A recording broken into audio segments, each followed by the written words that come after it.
సంతోషమంతా రెక్కలుగా రివ్వంటూ ఎగిరే పక్షులుగా ఆకాశమంతా ఆటాడుకుంటూ ఉన్నారు సరదాగా.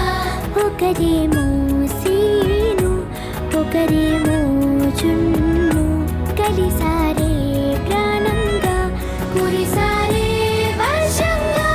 పాటేమో సీను ఆటేమో చున్ను ఒకటై ఎదిగారే మధురంగా.